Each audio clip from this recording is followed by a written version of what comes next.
Assalamualaikum warahmatullahi wabarakatuh.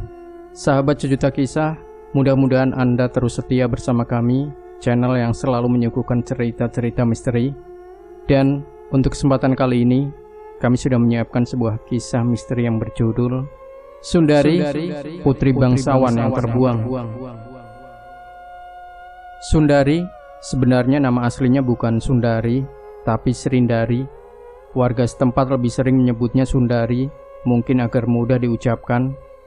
Menurut cerita rakyat setempat, Srindari ini dulunya adalah putri dari salah satu bangsawan Majapahit yang diasingkan karena kecantikannya melebihi permaisuri kerajaan. Alasan Srindari diasingkan agar sang Prabu kerajaan tidak menjadikannya sebagai selir kerajaan. Srindari diasingkan ke sebuah hutan yang berada di salah satu desa di Kabupaten Lamongan, Jawa Timur, yaitu Desa Garung, hingga akhirnya dia meninggal di hutan tersebut saat usianya masih terbilang muda. Pernah ada satu kisah nyata yang dialami oleh seseorang, sebut saja dia Pak Ali. Dia berasal dari luar daerah, yaitu Bojonegoro. Ketika dia sedang menempuh perjalanan dari Gresik menuju ke Bojonegoro, dia melewati hutan tersebut dan sempat mampir di sebuah kampung gaib tempat Srindari tinggal. Ali adalah seorang buruh pabrik di kota Gresik. Di sana dia tinggal di sebuah kos. Sore itu Ali sedang sibuk mencatat keluar masuknya barang ke pabrik. Lalu tiba-tiba dia mendapat kabar dari rumah kalau istrinya sedang melahirkan. Otomatis dia harus pulang dong. Karena jarak dari Gresik ke Bojonegoro ini tidak dekat, dia bertanya jalan pada salah satu teman kerjanya, yang kebetulan teman kerjanya itu adalah orang Lamongan. Temannya itu menyarankan Ali agar lewat jalan yang dimaksudnya, karena kalau lewat situ bisa lebih cepat, tapi jalannya sedikit gelap dan melewati hutan. Karena memang keadaan sudah mendesak, dia memilih untuk pulang melewati jalan yang dimaksud temannya itu. Jadi jalannya itu melewati sebuah hutan yang merupakan perbatasan antara Kabupaten Jombang dan Kabupaten Lamongan, Jawa Timur. Malam itu pukul 11 malam, setelah selesai kerja, dia izin cuti pada atasannya untuk beberapa hari. Sepulang dari kerja, dia bergegas mengendarai motornya untuk pulang ke Kedung Adem Bojonegoro yang merupakan tempat tinggalnya. Dia berkendara sesuai arahan dari temannya tadi, dan sesampainya di daerah Lamongan, tepat pukul 12 malam. Nah, di sini dia bingung dengan arah jalan yang dilewati. Dia bertanya pada pedagang kaki lima yang malam itu masih berdagang. "Maaf Pak, saya mau tanya, arah ke Kedung Adem Bojonegoro itu kemana ya?" Pedagang itu memberitahukan dua jalan.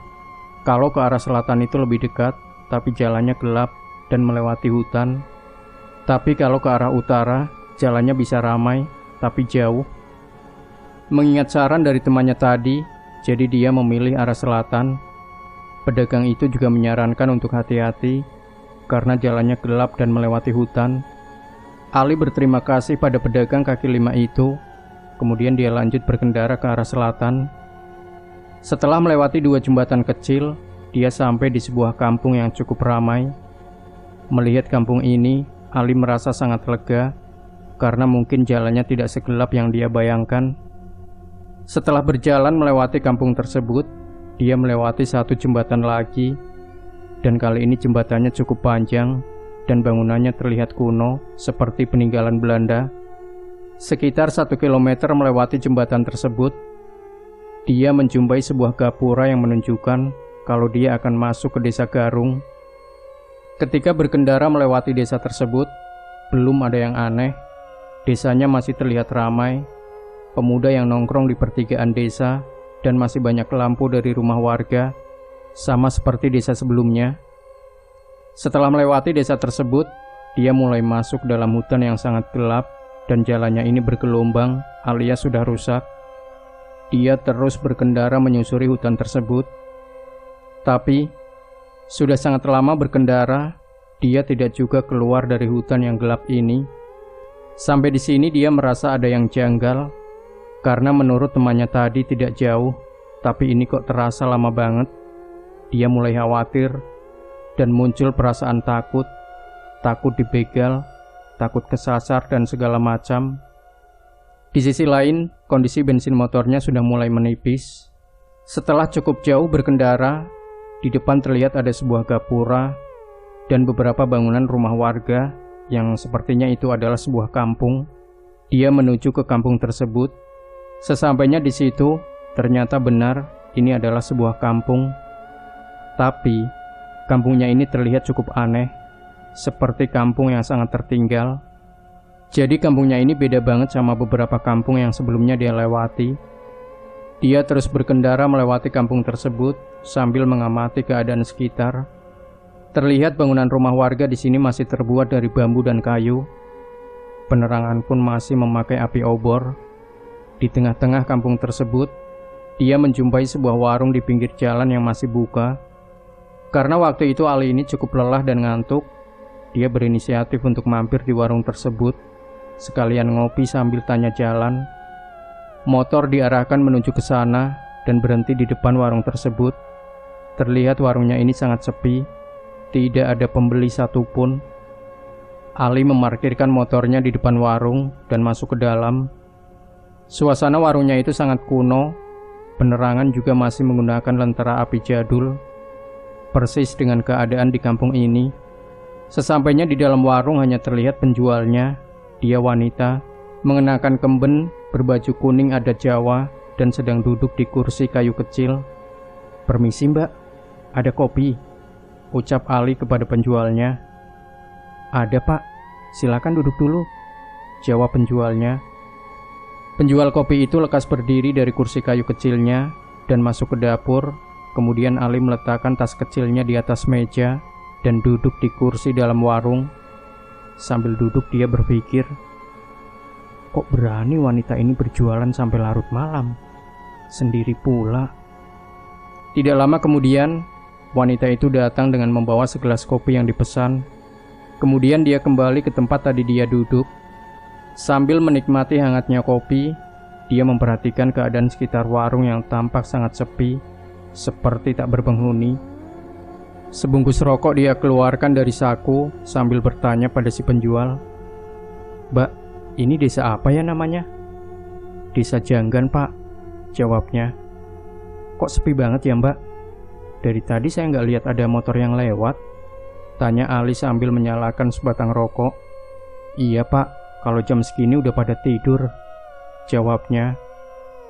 Ali mengeluarkan HP yang ada di dalam tasnya untuk melihat jam, sekalian ingin menghubungi keluarganya. Tapi waktu itu HP-nya mati, soalnya tadi belum sempat ngecas karena buru-buru. "Mbak, ada stop kontak nggak buat cas HP?" tanya Ali. "Di sini tidak ada listrik pak," jawabnya singkat. Di sini Ali mikir, masa di tahun segini masih ada desa yang belum dijangkau listrik? Karena memang keadaannya seperti itu, dia menganggap wajar. Karena penerangan warga aja masih memakai api. Dia kembali bertanya pada si penjual, "Mbak, kalau ke Kedung Adem Bojonegoro masih jauh nggak dari sini?" "Jauh pak, lebih baik istirahat dulu aja, tunggu pagi," jawabnya. Dia lanjut menikmati kopi, dan karena capek, dia merasa ngantuk. Hingga tanpa disadari, dia tertidur dengan posisi duduk bersandar dinding warung yang terbuat dari anyaman bambu. Tidak lama tidur, tiba-tiba terasa ada yang membangunkan, dan ternyata yang membangunkan itu adalah si pemilik warung. "Pak, kalau mau istirahat, lebih baik di rumah aja, soalnya warungnya mau tutup." Mendengar itu Ali menolak karena sungkan. Di sisi lain gak pantas juga kalau harus istirahat di rumah wanita, apalagi malam-malam begini.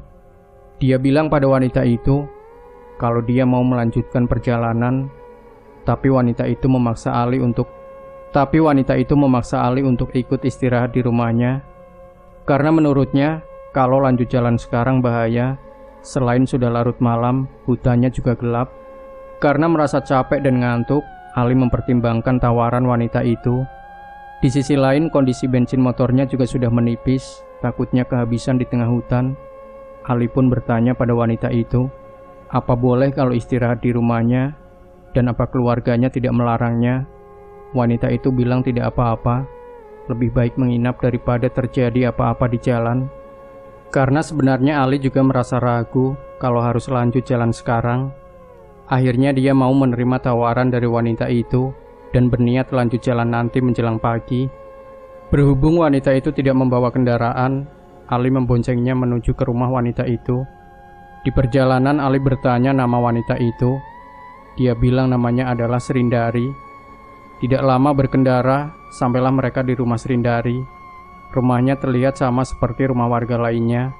Kemudian Srindari mempersilahkan Ali untuk masuk ke dalam. Sesampai di dalam rumah terlihat sangat sepi. Mungkin orang tua Srindari sudah pada tidur.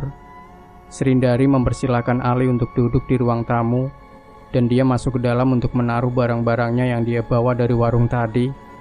Sambil duduk di kursi yang terbuat dari anyaman bambu, dia memperhatikan keadaan rumah Srindari yang benar-benar kuno. Hanya terdapat satu penerangan dari lentera api jadul. Tidak lama kemudian, terlihat Srindari datang ke ruang tamu. Dia terlihat memakai pakaian yang berbeda dari sebelumnya, tapi dengan warna yang sama, yaitu kuning. Dia terlihat sangat cantik, berkulit kuning langsat, dan rambutnya panjang bergelombang. Dia datang sambil membawa lentera api jadul dan makanan berupa buah maja. Buah maja ini bentuknya seperti jeruk, tapi kulitnya keras. Jadi kalau mau dimakan harus dipecah kulitnya. Rasanya manis dan baunya harum. Srindari meletakkan lentera api dan buah itu di atas meja. Kemudian dia duduk di kursi sebelah Ali. "Kok sepi banget, Mbak? Orang rumah pada tidur ya?" tanya Ali. "Enggak, Pak. Saya memang tinggal sendiri," jawab Srindari. Mendengar itu, Ali sempat tidak percaya kalau Srindari tinggal seorang diri. Sambil makan buah maja, Ali bertanya banyak tentang kehidupannya Srindari. Hingga akhirnya mereka terlibat obrolan yang cukup seru. Srindari mengatakan, di sini dia tinggal seorang diri, tidak bersuami, dan kedua orang tuanya sudah lama meninggal. Begitupun dengan saudara-saudaranya. Mendengar gaya bicara Srindari dengan bahasa Jawanya yang lembut, Ali sempat terkagum dengan kecantikan Srindari. Sampai-sampai dia lupa dengan tujuannya, kalau di rumah istrinya dalam keadaan melahirkan. Setelah cukup lama ngobrol, Srindari mempersilahkan Ali untuk istirahat di sebuah dipan yang ada di ruang tamu, dan dia kembali masuk ke dalam. Ali pun segera merebahkan badannya di atas dipan tersebut dan berpikir, kok bisa ya wanita secantik ini diasingkan dan tinggal di desa yang sangat tertinggal. Remang-remang cahaya dari lentera api yang menempel di dinding membuat Ali terlelap tidur. Setelah terasa cukup lama tidur, dia terbangun karena merasakan silau. Ketika membuka mata, dia benar-benar kaget karena keadaan sekitar tempat tidurnya itu adalah hutan. Tidak ada tanda-tanda kampung yang semalam dia jumpai. Dipan tempat tidurnya pun adalah sebuah kubu kayu. Sempat dia mengira kalau semalam yang dilihatnya itu adalah mimpi. Di sini dia benar-benar bingung di mana dia berada sekarang. Dia lekas turun dari gubuk untuk melihat keadaan sekitar. Yang terlihat hanyalah hutan jati yang cukup lebat dan motornya yang terparkir di depan gubuk. Dalam kebingungannya itu, dari kejauhan terlihat ada laki-laki parubaya yang sedang berjalan sambil membawa karung kosong dan sabit. Sepertinya orang itu hendak berkebun atau mungkin mencari rumput. Laki-laki itu berjalan ke arah Ali yang sedang berdiri. Sesampainya di tempat Ali, dia bertanya, "Maaf Pak, saya mau tanya, ini desa apa ya?" Orang itu memperhatikan Ali dari ujung kaki sampai ujung kepala. Kemudian dia menjawab, "Sampean ini orang mana?" "Saya dari Bojonegoro Pak," jawab Ali. "Lah, kok bisa sampai sini?" tanya orang itu lagi. "Saya mau pulang, tapi semalam saya sempat tidur di rumah warga. Tapi pas bangun, tiba-tiba kampungnya udah gak ada," jawab Ali yang masih bingung. Laki-laki itu terlihat berpikir, lalu dia mengajak Ali untuk duduk di gubuk tempat dia tidur tadi. "Sampean ini ngelindur apa gimana? Di sini nggak ada desa, adanya di sana dan di sana," ucap laki-laki itu sambil menunjuk kedua arah. Mendengar penjelasan dari laki-laki itu, Ali benar-benar bingung. Kemudian laki-laki itu menawari kopi yang dibawanya dan meminta Ali untuk menjelaskan kejadian selengkapnya. Sambil minum kopi dan menghisap sebatang rokok, Ali menceritakan tentang kejadian semalam itu, termasuk desa Janggan dan sosok wanita yang bernama Srindari. Setelah bercerita banyak, laki-laki itu memegang pundaknya Ali sambil berkata, Oh alah mas, di sini ndak ada yang namanya desa Janggan. Adanya desa Garung di sana dan desa Jati Pandak di sana. Masa sih pak? Tapi semalam Sundari bilang ke saya kalau desanya itu desa Janggan. Laki-laki itu menghisap rokoknya dalam-dalam, kemudian memberitahu Ali sesuatu yang membuatnya hampir tidak percaya, bahwasanya Srindari yang dia temui itu adalah wanita yang sudah meninggal ratusan tahun yang lalu karena diasingkan di hutan ini karena kecantikannya melebihi permaisuri kerajaan Majapahit. Permaisuri yang merasa cemburu dan tidak ingin Srindari nantinya dijadikan selir oleh sang raja, mengutus beberapa prajurit untuk mengasingkannya. Nama aslinya adalah Srindari, tapi warga desa Garung lebih biasa menyebutnya Sundari. Dan desa Janggan itu adalah desa gaib, alias desa yang dihuni para jin di hutan ini. Mendengar itu Ali berpikir, pantas saja desanya terlihat aneh, seperti desa tertinggal ratusan tahun. Karena masih penasaran dengan sosok Srindari, Ali bertanya pada laki-laki itu, "Maaf pak, kalau memang Sundari ini sudah meninggal, apa boleh saya tahu makamnya?" "Buat apa mas? Makamnya jauh di sana, di dalam hutan," jawab laki-laki itu. "Saya mau kirim doa pak buat Sundari. Kalau bapak tidak keberatan, tunjukkan saya makamnya biar saya ke sana," pinta Ali. Laki-laki itu menunjukkan jalan menuju ke makamnya Sundari. Karena menurutnya makamnya ini jauh masuk ke dalam hutan, dia bersedia mengantarkan Ali menuju ke sana. Satu batang rokok yang dihisap segera dihabiskan, kemudian mereka berjalan menuju ke makam tersebut. Kurang lebih 30 menit berjalan masuk ke dalam hutan, sampailah mereka di makamnya Sundari. Terlihat makamnya ini benar-benar unik. Terdapat beberapa kain kuning dan payung khas kerajaan di antaranya. Kemudian Ali duduk bersila di dekat makam itu dan mengirim doa untuk Srindari. Setelah itu dia kembali menuju gubuk tempat motornya terparkir. Sesampainya di sana, ia mengucapkan terima kasih pada laki-laki itu dan dia pamit untuk melanjutkan perjalanannya pulang.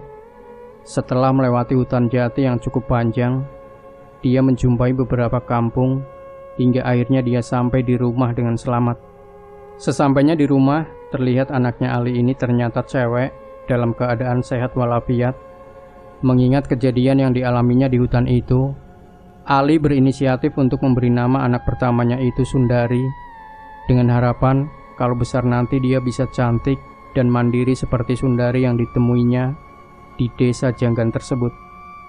Demikian sahabat Sejuta Kisah, jangan lupa berikan komentar Anda, like, share video ini, subscribe channel Sejuta Kisah. Nantikan kembali cerita-cerita misteri terbaru dari kami. Wassalamualaikum warahmatullahi wabarakatuh.